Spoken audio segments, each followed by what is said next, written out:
Boa noite a todos. É um prazer estar aqui de novo. Eu estava assistindo as musiquinhas ali e me lembrei de que o que fala na música tem no capítulo. Deixa eu fazer uma observação. Tem um amigo meu que dizia que o espírita fica com medo de sentar na frente porque pode fazer pergunta. Não vou fazer. Pode ficar despreocupado.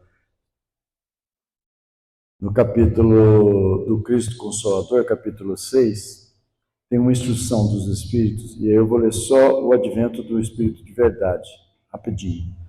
Venho como antigamente, entre os filhos transviados de Israel, trazer a verdade e dissipar as trevas. Escutai-me.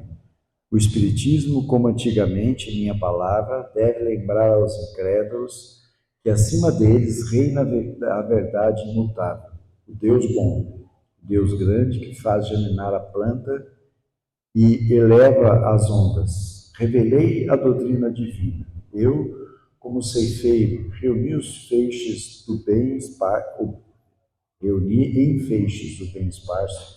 da humanidade e disse: vinde a mim, todos vós que sofreis. E aí ele diz que a doutrina, no parágrafo seguinte, ele fala que a doutrina espírita veio para complementar o que ele não pôde falar claramente e para distorcer o que o pessoal, os nossos irmãos tinham distorcido até então, desde a sua vinda na Terra, né? E eu acho que o Espiritismo, eu não tenho nada contra nenhuma crença, né? Só conheço a doutrina espírita porque nasci na doutrina, graças a Deus, mas eu acho que é mais completa, é mais confortadora, é mais racional, é mais esclarecedora. Esse livro, Libertação, essa capa não é atual, né? É da sequência do André Luiz, que são 16 livros. Hoje os escritores põem 3 fóruns, Obsessão e mais 2, Agenda Cristã e um outro, mas eu gosto de ler na sequência. Ele acho que é o 6º ou 7º.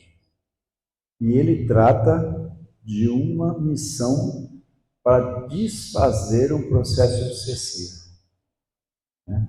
Então, é um processo de libertação. Obsessão, o processo obsessivo, é uma coisa muito mais comum do que a gente pensa. Hoje ainda mais, né? Porque nós estamos caminhando para a transformação do planeta e os espíritos inferiores estão desesperados. E já que eles não vão conseguir se furtar de sair do planeta, eles querem pelo menos levar mais gente. Então a gente tem que estar mais vigiante, orar mais, se instruir mais e fazer mais por nós mesmos. O processo tem influenciação simples, fascinação, possessão, a obsessão e a possessão, que são estágios disso, né? A gente vai ver a história que o André contou aí. No livro ela é mais completa, né? A palestra foi elaborada pelo pessoal da USE, o desenho de Rodival Matias e o estúdio é o Semeação. As figuras são a imagem que o desenhista fez lendo o livro. Mas eu costumo dizer que, em geral, tem muito a ver com o que eu pensei, com o que eu imaginei nas 2 vezes que eu li, certo? Então, o André, quando começou no nosso lar, ele passa no nosso lar, depois ele vai para o Mensageiros, depois ele vai para o Departamento dos Missionários. E lá ele começa a enfrentar, a fazer todas essas missões que ele vai escrever nos outros livros. E o Departamento dos Missionários, eles costumam se reunir todo dia antes de começar as atividades. Eles fazem uma reunião de todos os que vão sair em missão, fazem uma prece, uma leitura, depois fazem uma prece de encerramento e cada um sai para o seu caminho. Então, acelerador. Aí é um salão grande, né, com o pessoal reunido para a missão. Essa missão de libertação vai ser chefiada pelo Gúbio. O Gúbio era um espírito bastante em evolução grande, com bastante conhecimento nessa área, experiente nos processos de libertação. E vai o André e mais o Caio. Quando termina a prece, eles saem e eles vão voando ou volitando até uma aldeia, uma cidade espiritual mais evoluída, encontrar com o espírito que pediu e conseguiu essa missão, né? Lá chegando, eles se reúnem no salão e para que esse espírito se manifeste, como a gente já leu em várias obras, espírito muito evoluído, para poder chegar perto de um ambiente menos evoluído, em várias situações eles precisam fazer um tubo, concentrar a energia mais pura para que esse espírito apareça e converse e seja ouvido. Então, eles vão lá. Aqui não está um tubo, né? Mas em geral o desenhista faz o tubo. Então, é a nossa irmã Matilde. Matilde é um espírito evoluidíssimo, de uma condição superior, bem superior à nossa, e ela que criou essa missão, conseguiu autorização para que fosse feita, e ela chama o Gúbio e explica para ele que desde a reencarnação, que ela tinha sido mãe do Gregório, quando ele saiu do corpo, ele se envolveu com o mal e, junto com outros espíritos que estavam nessa vibração negativa, criaram uma cidade espiritual do mal. E desde então ele vinha só fazendo mal. E ela acompanhou ele esse tempo todo e sempre preocupada, querendo tirar ele desse caminho. E há pouco tempo ela começou a perceber que ele estava cansado dessa vida da prática do mal, de fazer as coisas erradas, e que ele começava a querer ser ajudado, começava a querer ter uma nova encarnação, uma nova oportunidade. Então, com isso, ela conseguiu a missão que vai ser feita pelo grupo do Gúbio, e também conseguiu que, se ele pedisse perdão e se arrependesse, quisesse mudar de vida, ele conseguiria reencarnar para tentar mudar o seu destino. E aí ela pede a ele que vá até lá. O Gúbio, na mesma encarnação que Matilde foi mãe do Gregório, ele era mãe de um espírito que estava reencarnado, que era o objeto da obsessão, que era a Margarida. E ele não foi escolhido porque ele era o pai da Margarida, ele foi escolhido pela competência dele, né? Então eles recebem toda a orientação, depois saem dali e vão caminhando até essa cidade do mal, um desequilíbrio. Só que aí eles não conseguem mais voar, eles vão caminhando e descendo passo a passo. Esses ambientes de vibração ruim, negativa, eles em geral, mesmo de dia, são às vezes acinzentados. Aí não me lembro como é que era no momento. E lá eles percebem vários espíritos aqui com lança, capacete, com imagens deformadas, diferentes. A gente precisa lembrar duas coisas, que a imagem que a gente tem depois da encarnação depende da nossa condição evolutiva. Em geral, a gente mantém a nossa imagem, né? O espírito com um pouco mais de condição, ele consegue emitir, passar a imagem para a pessoa que ele vai se mostrar, que seria reconhecido. Por exemplo, se mostrasse o Manuel careca, gordinho, velho, para quem me conheceu jovem, não ia me conhecer. Então, dá para você fazer esse uso, mas com alguma condição, né? Com algum equilíbrio.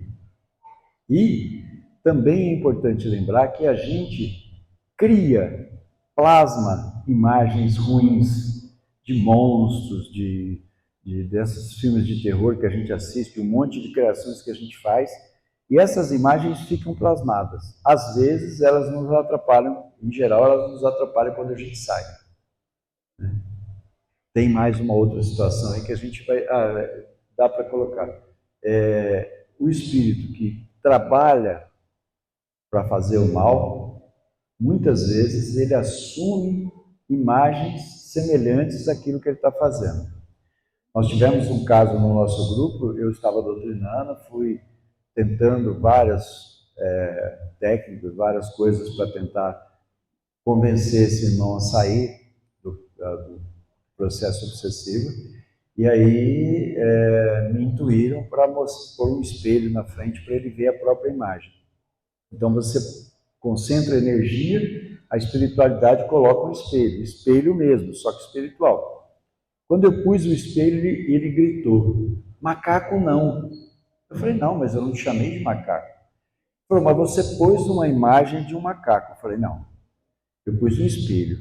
Se você se viu com essa imagem, é porque você é um dos irmãos que participam de sacrifício de animais e você assumiu a imagem do animal que você pede para ser sacrificado.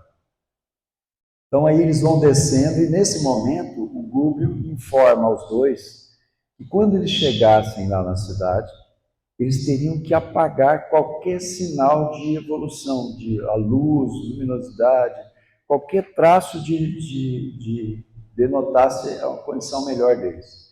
Eles tinham que se apresentar com a imagem neutra, porque senão eles não conseguiam nem entrar ali no ambiente. Eles continuam andando, tem mais um irmão aqui com forma bem rústica, outros com outras características diferentes. E aí eles chegam na cidade. Eles procuram um local que eles costumavam reunir as pessoas, os espíritos desencarnados que vinham até a colônia, que iam por semelhança de vibração para aquele local, para aquela colônia espiritual negativa, né, do mal. E chegando lá, é como se fosse um grande fórum, um grande prédio e eles então chegam e se aproximam do local. Opa. Então aqui a gente vê 3 que se colocam numa posição de destaque, inclusive com cor diferente, como juízes, e aqui mais 7. A gente vê soldados e funcionários. Aí como funciona isso daí? No livro tem mais casos. Na palestra só vai ter um. Esse funcionário chega perto do espírito de uma senhora que tinha vivido como mulher e capta a mente dela, a história dela através do pensamento, passa para o julgador e o julgador então dá o veredito. E aí o julgador diz, como você na última encarnação foi mulher, encarnou como mulher, teve 3 filhos e assassinou os 3 filhos sem nenhum motivo, eu te condeno a assumir a imagem de uma loba. Isso se chama licantropia. É a capacidade que esses espíritos inferiores, o do mal talvez possa fazer alguma coisa boa, mas o do mal, o espírito que está nas fileiras do mal, ele consegue mudar a imagem do espírito para a forma que ele quer, por estar subjugando aquele espírito. Então aqui a nossa irmã assume essa figura de lobo. Porque segundo o julgador, a loba é o único animal que mata sem razão nenhuma. Mata a cria sem razão nenhuma. Aí os nossos irmãos estão aqui, ó. E esses soldados tentam captar a mente, o pensamento, e não conseguem. Aí um deles vira para o Gúbio e fala assim, por que eu não consigo ler o seu pensamento? E o Gúbio não responde. Aí ele pergunta, o que vocês querem? Aí o Gúbio responde, nós estamos aqui a mando de Dona Matilde para falar com o Gregório. O guarda transmite, o Gregório responde e ele fala, olha, ele disse que hoje ele não vai atendê-los.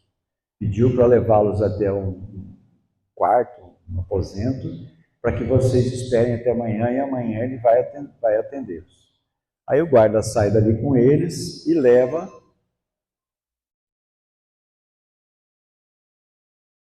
e eles estão lá, ó, na janelinha os 3, e eles começam a olhar a praça, veem alguns espíritos desanimados, outros conversando, guardas aqui, ali, lá, e esses 2 irmãos, esse com 5 ovoides e esse com 2 ovoides. O ovoide, a gente encontra em várias obras, são espíritos que se enfronham tanto no mal, que muitos dizem encolhem, né? Mas eles se resumem num espaço menor e se ligam a esses espíritos, ao seu credor, a pessoa, depois que desencarna, ele continua ligado, que fez mal para eles e que eles querem se vingar e ficam sugando energia vital e também perturbando, causando danos ali para aquele encarnado ou espírito. Depois eles olham mais para frente, vê mais 3 irmãos, esses 2 têm 3, aqui tem 2. Eles descem, começam a caminhar nas ruas e encontram essa irmã aqui deitada, esse espírito tinha sido uma mulher com 3 ovoides. E o Gubbio fala para o André, pegue no braço dela. Seria a mesma coisa que ler o pensamento. Então ele pega e recebe a encarnação dela. E aí ele fala para os outros 2, que ela tinha sido uma dona de um prostíbulo, que além da prostituição, ela passava drogas. Então ela tinha prejudicado muitas pessoas, e muitas delas de forma mais grave ainda. O erro não é só de quem tem a casa de prostituição, o erro também é daqueles que vão buscar essa casa. Se não tivesse interessado, não existiria a casa. Mas ela contraiu dívida com esses 3 ovoides aqui, que são os credores maiores. Ela saiu do corpo, eles continuaram sugando energia e obsediando ela. E aí o Gubbio fala para o André e para o Caio que ela só conseguiria se livrar deles quando ela reencarnasse e recebesse os 2 como filho, para amar e caminhar de novo. Saindo dali, eles voltam para o quarto, dormem, lembrando que nós dormimos 8 horas, às vezes mais, às vezes menos. O espírito só precisa de 2 horas, às vezes nem dorme menos de 2. E ficam esperando o Gregório chamar. Até que ele chama. No começo da reunião tinha vários funcionários, eles sentados aqui num trono, né? E ele pergunta para o Gubbio o que eles queriam. Então o Gubbio repete, nós estamos aqui amando de Dona Matilde. Quando ele fala Dona Matilde, ele manda parar, manda todo mundo sair, ficam só ele e os 3, e ele pede que prossiga. Ele fala, eu estou aqui amando, nós estamos aqui amando de Dona Matilde numa missão para desestruturar o processo obsessivo que você instaurou na Margarida. E nós viemos para isso. Aí ele dá uma gargalhada bem debochada e forte e fala, vocês que se acham os bons e acham que são do bem, acham que pode fazer tudo, que ninguém consegue vencê-los, que vocês possam fazer o que querem. O processo obsessivo na Margarida está tão bem feito e tão avançado que ela já está quase para ser internada no hospício, tomar choque e morrer. O livro é de 1948. Na época, as casas que tratavam de problemas psiquiátricos não tinham recurso nenhum. Era mais praticamente só o choque. Então, era colocar e ver até onde o organismo resistia aos choques. E aí ele fala, olha, eu tenho tanta confiança no processo que eu vou dar uma autorização para vocês procurarem o Saldanha, que é o chefe da equipe de obsessores, e se apresentarem como colaboradores no processo. Então ele faz lá uma autorização, passa para o Gubbio vai com os outros 2 até lá, chegando lá se apresenta para o Saldanha, perdão. O Saldanha então fica meio desconfiado, mas vê a autorização e aceita e começa a mostrar todo o processo para eles.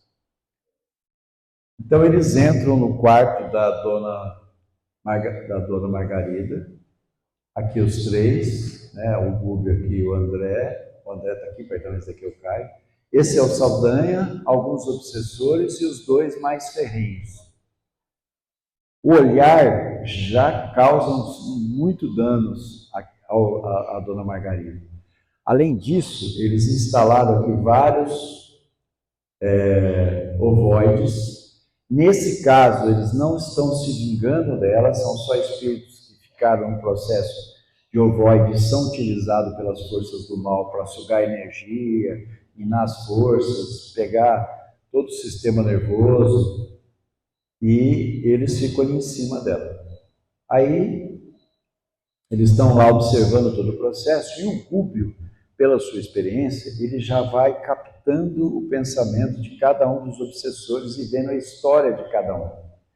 Enquanto eles estão lá, de repente entra o marido da dona Margarida e diz: amor, olha, nós temos que ir na igreja, vá se trocar para a gente poder ir. Eu chamei um táxi, né? Na época carro de aluguel, e ela se troca e eles saem, entram no táxi, né, no carro de aluguel, e lá só tem o motorista e o casal.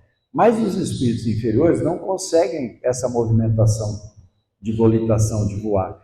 Então eles entram tudo dentro do táxi, e o André cita que ficam alguns pendurados assim na porta, eles agarram no batente da porta para poder pegar carona. E os três vão voando depois sem ninguém perceber. Chegando na igreja, o André também faz questão de frisar que não é porque a igreja é católica, qualquer igreja religiosa que não caminhe no caminho do bem tem facilidade para obsessores atuar. Além disso, muitas vezes as pessoas que vão até as casas levam os seus irmãozinhos inferiores. Por isso que a gente tem que rezar, tem que chegar e aproveitar tudo que a gente tem aqui, independente de entrar no passe, a gente já recebe desde que entrou no portão ali. Então, aqui nós vemos 3 espíritos superiores distribuindo energia para todo mundo que está concentrado e está com o propósito correto, inclusive para quem está fazendo o sermão, e tem os galhofeiros, que alguns deles devem ser os companheiros da nossa irmã Margarida. Esses são as pessoas que estão ali só por obrigação, são os casos da Margarida, que estava muito mal acompanhada, cheia de irmãozinhos inferiores.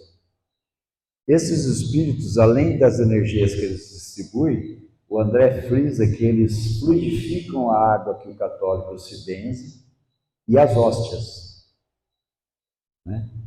Então, eles terminada a missa, o marido chama o carro de aluguel de novo, e aí eles entram no carro e ele fala para a esposa que ele tinha descoberto um professor de ciências psíquicas, que é o termo usado. Ou seja, um médium que não trabalhava vinculado a nada e que usava a mediunidade para ganhar dinheiro, para explorar as pessoas. Então, um médium de Araque. Tinha mediunidade, mas usava de forma errada. E que ele tinha marcado, e à noite eles tinham que ir lá. Chegada a noite, eles vão. A gente vê o professor aqui, o seu espírito, o desenhista destacou para perceber como é que funciona. O espírito que comandava a equipe dele transmite a ideia para o espírito dele e ele fala. A dona Margarida encosta e o seu esposo e os obsessores ali com o Saldanha aqui. Aí ele fala que o caso dela não era espiritual, que era só material. Então que a única saída seria internar e dar choque, porque era o que os espíritos obsessores queriam, que ela morresse. E aí eles ficam desiludidos, tem irmãos até que... E aí eles saem dali e voltam para casa.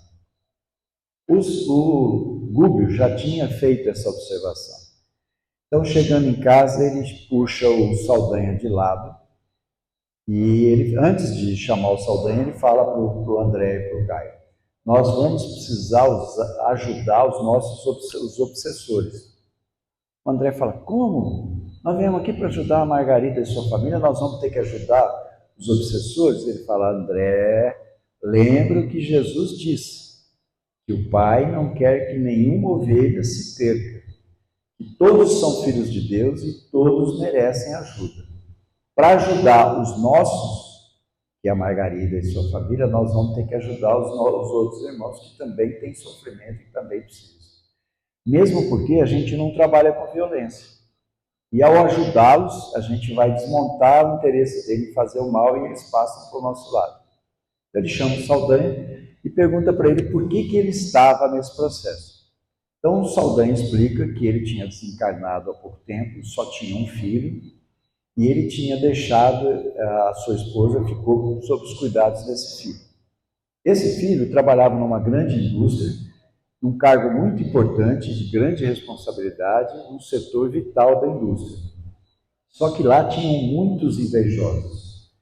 E 3 dos mais invejosos arquitetaram um plano, junto com outros que não eram tão terríveis, mas também participaram, para causar uma pane nas máquinas que causasse um grande prejuízo à indústria. E aí o dono da indústria ficaria furioso e mandaria, eles indicariam o filho do Saldanha como responsável e ele seria preso e responsabilizado por tudo. E assim acontece. Eles causam um problema, o dono chega furioso, todos eles acusam, inclusive, além dos 3, os outros que estavam com chave, e aí ele chama a polícia, os investigadores não fazem uma investigação a fundo e só vão pelos testemunhos, incriminam o rapaz e prendem o rapaz e mandam ele a julgamento. E ele vai ser julgado por um juiz que era o pai da Margarida. O pai da Margarida era juiz de direito. Era um cara bom, correto, mas às vezes, pela sobrecarga de serviço ou pela análise superficial precipitada, tomava algumas decisões erradas. Então, ele analisa por cima, acha que está muito bem apurado, acha que a conclusão está correta e condena o rapaz, e o rapaz é preso. A prisão do filho, naquela época, não tinha essas bolsas para presidiário, para família, não tinha ajuda nenhuma. Parou de receber, a família ficou sem recurso. A mulher e a mãe dele se desesperam, tentam uma série de coisas, não conseguem, acabam indo para a prostituição e para consumo, para a venda de droga, depois acabam consumindo. Ficam muito mal e desencarnam as duas. Quando desencarnam sem saber que tinham desencarnado, vão aonde? Lá na cadeia e começam a perturbar o filho e marido, né? E vão tirando energia, minando as forças, ele vai definhando, começa a não fazer todas as refeições, às vezes tomava café da manhã e só jantava, não almoçava, às vezes só almoçava e não tomava as outras 2 refeições, e ele vai ficando cada vez mais prostrado. Além disso, a filha, o filho do Saldanha tinha uma filha que era jovenzinha e ela acaba precisando arrumar trabalho e ela vai trabalhar de doméstica na casa do juiz. A Margarida tinha um filho um pouco mais velho que ela, os dois se apaixonam, mas o filho fala, não posso namorar uma empregada doméstica, eu sou neto de juiz e tal, então pensa em tirar proveito e depois dispensá-lo. E o Saldanha também estava preocupado com isso. Então, o André fala para o Saldanha, posso te ajudar? Ele fala, mas eu não consegui fazer nada, você vai conseguir? Posso, pode. Então, vamos lá para a cadeia. Ó, o filho aqui prostrado, as duas, eu falo que eu não sei qual é a mulher e qual é a mãe, mas bem desequilibradas e perturbando o rapaz. Então, o que eles fazem? Os 3 trabalham nas duas, retiram todas as más vibrações, todos os miasmas, todas as energias negativas, reequilibram o centro de forças, reequilibram as energias dela e colocam ela em outra situação, em outra condição. E chamam aquela colônia, da onde superior que eles tinham passado, para que elas viessem e recolhessem ela para tratamento. E elas são levadas. Depois eles vão no nosso no marido ali, no filho do Saldanha, fazem o mesmo processo. Transmitem energia, retiram energia negativa, limpam, deixam sem sequelas dessas vibrações, fortalece o centro de força, revitaliza o jovem, ao ponto de repente, ele dar um salto, correr para a grade, começar a chacoalhar a grade, e falar: ô, carcereiro, você está doido? Você não me deu comida, eu não almocei, por favor, me traz comida. Aí o carcereiro fala: poxa, mas eu levei, você não quis. Acha que eu não ia querer comer? Eu estou morrendo de fome, me traz um almoço aí, pelo amor de Deus. Ele fala: tá bom, vou levar. E ele sai dali, e a hora que sai, o nosso, agora sim, Gúbio fala para o Saldanha: olha, agora à noite, na hora que os encarnados se desligarem do corpo, nós vamos fazer uma reunião com o juiz, com a sua neta e com o neto do juiz. E aí, beleza, na hora certa, eles se reúnem, aqui está o juiz, de jaleco cor-de-rosa, a neta, e o neto está perdido aí na cena. Aí primeiro eles conversam com o juiz sobre o processo do filho do Saldanha. Explicam tudo que eles identificaram, pede a ele que no dia seguinte ele ia se lembrar de tudo, que ele viesse, fosse ao fórum, pedisse para desarquivar o caso, reanalisar atentamente se o que eles estavam falando era correto, pedisse uma nova investigação por outros investigadores e, concluído pela inocência do rapaz, libertasse ele. Ele vai fazendo isso devagar. No dia seguinte ele pede processo, vai analisar, depois até que chega na soltura. E falam sobre o neto e a neta do Saldanha e pedem a ele que fizesse alguma coisa. Ele promete se reunir com os dois. Primeiro, saber se eles realmente se amavam, e se amavam, tirar essa ideia preconceituosa do neto e pedir para ela assumi-la como namorada, independente de ser empregada doméstica. Passado isso daí, no dia seguinte, vai começar a caminhar, o Saldanha deixa de ser o chefe dos obsessores, passa a ser ajudante do Gúbio e dos seus amigos, seus irmãos. E aí eles vão fazendo isso com todos os obsessores e ajudando todos eles, resolvendo o que afligia esses irmãos para eles terem aceitado essa missão. Até que no fim só sobram dois. Esse daqui, o Gúbio conversa com ele, consegue convencê-lo. Aqui ele está conversando com esse daqui, né? Conversando com o Saldanha, mas ele já tinha aceitado, já tinha sido ajudado. E esse daqui não aceita nem conversar. Começa a gritar e chamar todo mundo de traidor, falar que ele ia denunciar tudo para o Gregório, que eles iam sofrer a raiva do Gregório. Sai dali, vai, denuncia para o Gregório manda ele voltar e ficar de espião, e ele fica ali acompanhando e eles deixam. Certo? Aí o Gúbio já tinha se informado de uma casa espírita, com um trabalho de desobsessão correto, totalmente dentro da doutrina, e ele então intui o marido da Margarida, e ele liga para lá e combina de ir numa noite de trabalho de desobsessão. E eles vão. Como o nosso Antônio falou, essa imagem é só para palestra, né? Quem teve a oportunidade de trabalhar no processo de desobsessão, eu trabalhei no Grupo Espírita de Luiz durante 11 anos com Paulo de Castro, só senta na mesa os médios, e no caso do Grupo André Luiz era só o Paulo de doutrinador, o resto eram médios. Os outros doutrinadores ficaram por fora e iam fazendo doutrinação e dando passe ao mesmo tempo. Aqui, para ficar mais fácil, puseram os dois juntos para ficar na mesma visão. Esse irmãozinho se manifesta com a nossa irmã, é convencido e desiste das suas intenções e passa a se juntar ao resto do grupo a favor do Gúbio. E a gente vê ali, ó, aqueles irmãos retirando todos os ovoides com todo amor e carinho, porque eles são filhos de Deus, merecem a mesma carinho, a mesma atenção e a mesma consideração que todos nós. E esse vai fazer a limpeza na dona Margarida, tira todos os miasmas, todas as vibrações negativas, revigora os centros nervosos e energéticos, revitaliza as suas forças. E uma observação: Não, ninguém entra num trabalho de obsessão num dia só e sai totalmente resolvido. Certo? Aí só fala de um, mas ela sai muito melhor do que ela entrou. É possível melhorar bastante, tá? Mas, em geral, vai 3, 4, 5, 8 semanas, às vezes mais. E o Chico sempre disse uma coisa que é bom a gente lembrar. Não adianta a gente procurar casa espírita, fazer o tratamento de obsessão, tomar passe, se a gente sai do portão para fora e continua o mesmo que a gente era antes.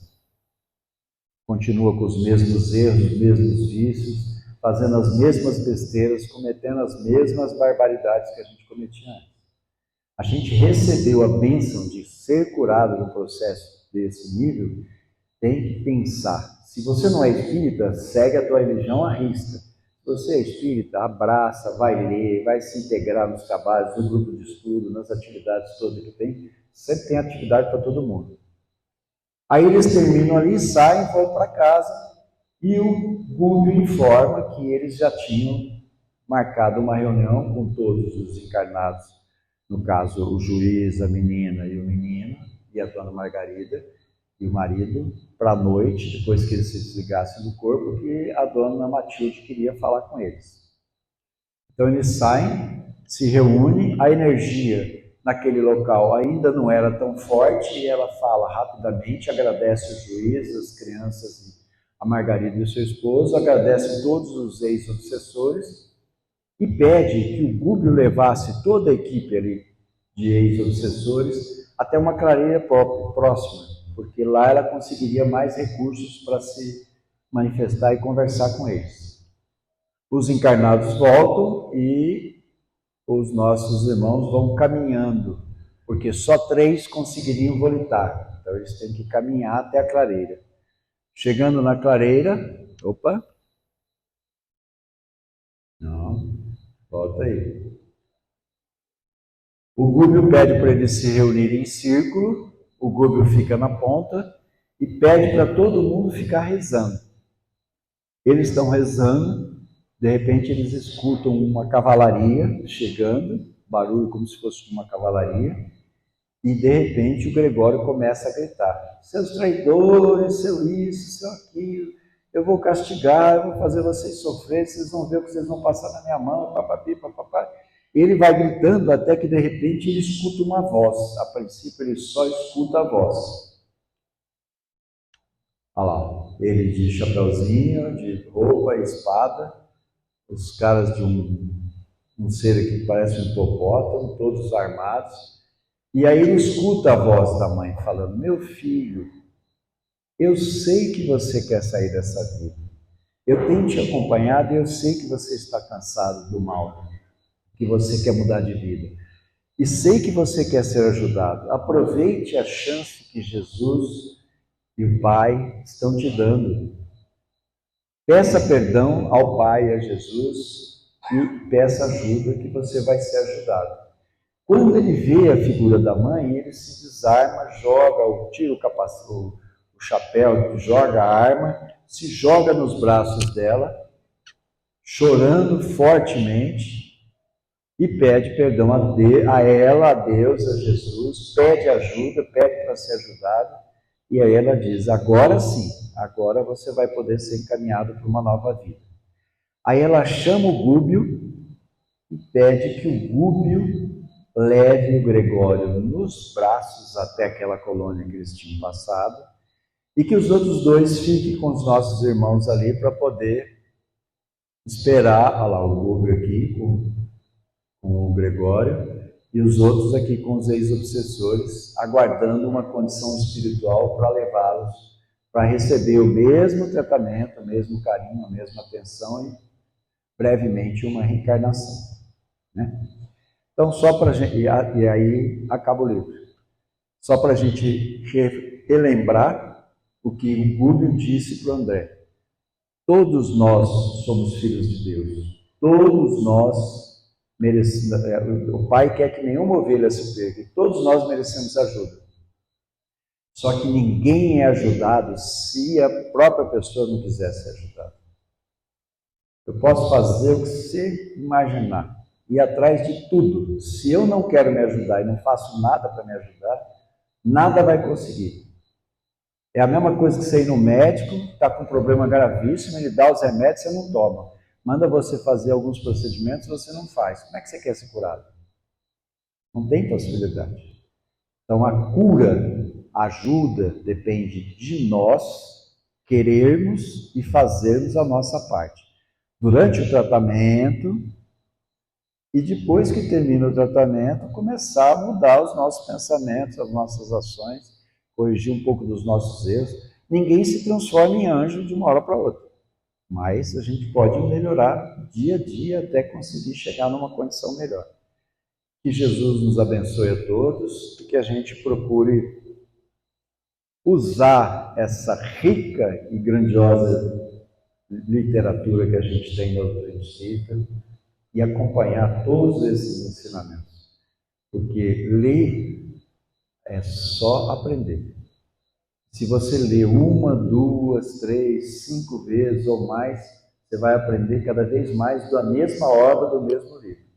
Porque a gente não consegue aproveitar tudo. Quando você lê de novo, você vê coisas que você não tinha visto antes. Né? Então, você reforça o seu aprendizado. Que Jesus abençoe e obrigado pela paciência.